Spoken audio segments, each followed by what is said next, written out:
Winning seats, ridings, elections, and districts is what campaigning is all about. Everything else is a detail. Brad Levine has been at the helm in 5 elections in the past 7 years for the federal New Democratic Party in Canada.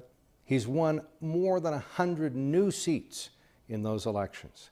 He's been spokesperson, national campaign director, and director of communication. And this is what makes Brad Levine a master of the art of politicking. Welcome, Brad. Good to be here. Now, I've heard the old aphorism that you have that governments normally unelect themselves as opposed to new governments getting themselves elected. So can you really take a lot of credit for those nice statistics that we just heard about you? Well, I think that within any campaign the world over, there's many people who are responsible for it. Governments do defeat themselves in many respects, and opposition parties can also defeat themselves. The key is to have the team in place to seize the opportunities that the election campaign presents itself, and I think that in the past we've been able to do that. Now, for business people who are watching, who are kind of cynical and think that government is, you know, a lazy person's occupation and politics is even worse, try to put this in context. You're running a volunteer army, most of whom are not paid, thousands of people across the country, disparate skills, some with frankly no skills, 2 different languages. How do you make that work? I mean, that's a very interesting leadership and CEO kind of challenge. Well, absolutely it is, and not only that, you've got different opinions as to what should be done. You're also dealing with a tremendous amount of money. I mean, if our party was a company in Canada, it would be considered a large corporation. You're spending tens of millions of dollars in a very short period of time. So we certainly do look at lessons that we learn from the business world and try to apply a lot of those too. You have to keep people motivated, you have to keep them energized, and you have to bring them in on what the company's goal is or what the political party's goal is for that particular campaign. I think we've been able to do that to a large extent in the most recent past.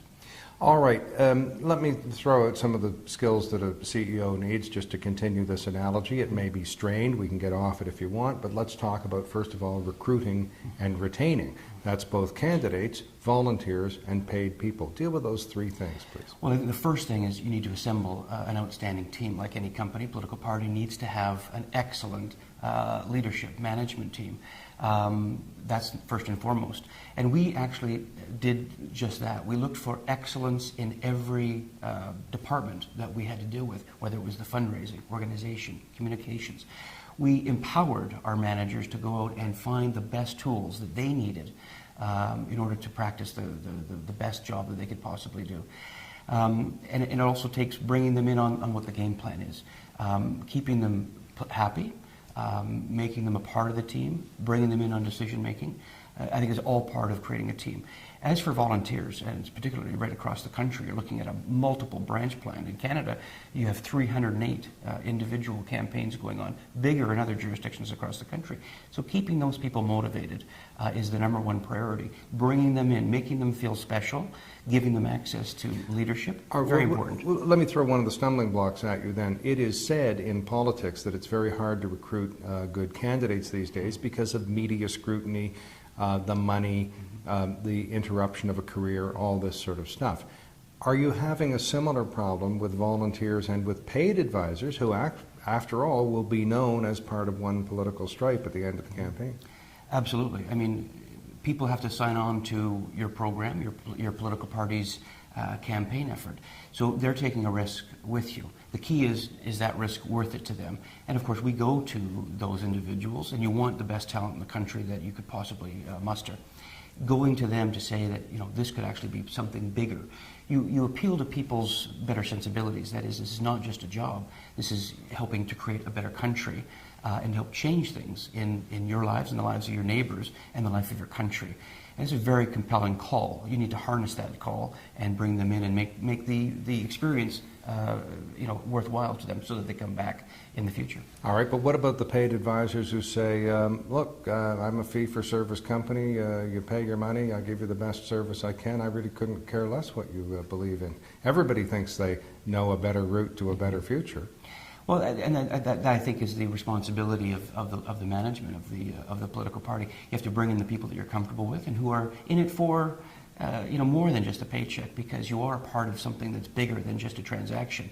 It is larger than that. You're shaping the future of the country, and that can be very special. So if you're not comfortable with your suppliers, you've got a problem, and that's one of the key decisions that a leader has to make. But this camera operator here is here because he knows how to operate a camera well and edit video. Mm-hmm. I don't know what his ideology is. Couldn't care less. Mm-hmm. What I want is competence. Well, and as do we in the political system, of course you want competence, but you also want people to believe in the product that you're putting out there. You think you get a little more oomph out of someone who's a believer rather than just someone who's competent? I absolutely believe that. Of course you want the best talent you could possibly muster, but if they're not with you, then when tough decisions need to be made or when judgment calls need to be made, you need to make sure that they're at least with the program. You have to believe in the product that you're putting forward to the country, and if you don't, I think you can kind of see that a mile away.